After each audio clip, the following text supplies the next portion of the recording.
Have you ever thought about starting your own podcast? When we were trying to get this podcast off the ground, we had so many questions. How do we record an episode? Where do we find background music? How do we get our show on Apple Podcasts, Spotify, and all the other places that people like to listen? And where do we find advertisers? The answer to every one of these questions is really simple.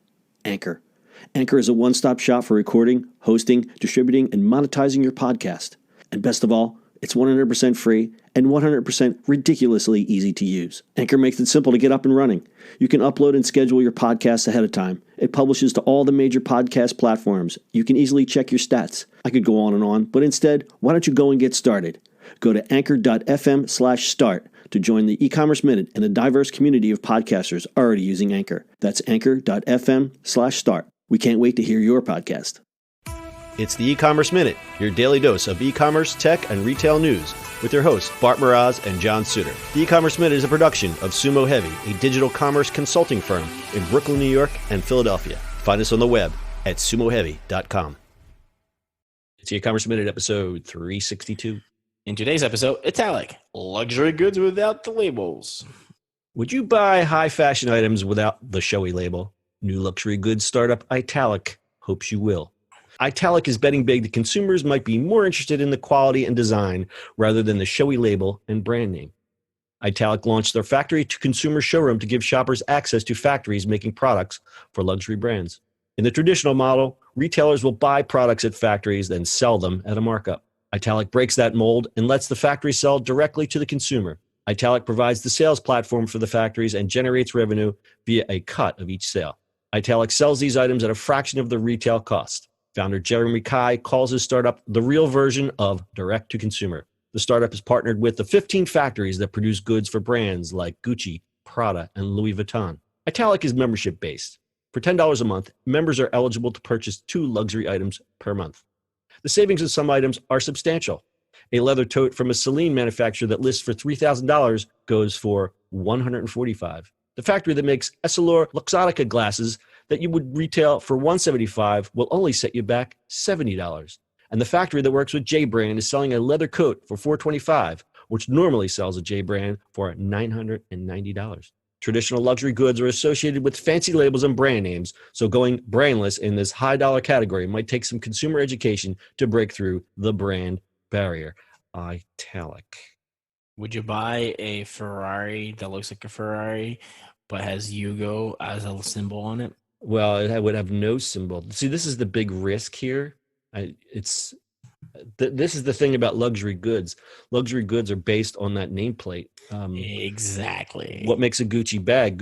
What makes a Gucci bag is the Gucci logo. What makes a Gucci belt? A Gucci belt. It's the logos. It's not has nothing to do with the quality and stuff like that, because you get the same quality from other products all the time, and it's in better quality. But if it doesn't have that brand name on it, it doesn't matter. Yeah, no, but I think there's a certain consumer that's going to say, I just want a good leather jacket anyway, and I don't care that it doesn't have but people already do that for a different brand, right? There's plenty of good leather jackets that are as good as whatever the name brand is, and it looks good and it's fine. So I think this is not the strategy to go after. Like, that label is certain. The label is what what demands that markup. That's the problem. Right. It's just another, that's what I'm saying with the cars, right? It's just another car. Yeah. Is it fast and stuff like that? Sure. But nobody cares. You know what I mean? Like, it has a thing to it. So there's some things that they sell, and this isn't the majority of it, but I know that there's some like hotel quality sheets that you can get there at a huge discount, and there's some like face creams and stuff like that. If that kind of thing works, no one's looking in your medicine cabinet, or they're generally not looking in your medicine cabinet, and they're certainly not going in your bed checking the labels on your sheets. Sure. But you're right. These bags, like when a lady buys an expensive bag, she wants to make sure that little dangly tag is hanging off so that everyone can see it at the country club. Yeah, I mean, exactly. I mean, yes, the new hot stuff all the time. Like if you look at something like Casper or Allbirds or any one of those things that just came out, like sure, but they're also very comfortable things, right? Like Allbirds are supposed to be really, really comfortable shoes. I've seen tons of people wearing them now. Yeah. But you're not going to buy another, a knockoff you know? No, that's true. I mean, that's true for shoes. It's true for bags. It's true for jackets. It's true for glasses. You're not gonna, the Ray-Ban style has been knocked off, but you know when someone is wearing a true pair of Ray-Bans versus a pair of J-Bands. Right. I mean, I get knockoff or that, something but like that. there's a that label is the money. It doesn't matter. Like that's the money.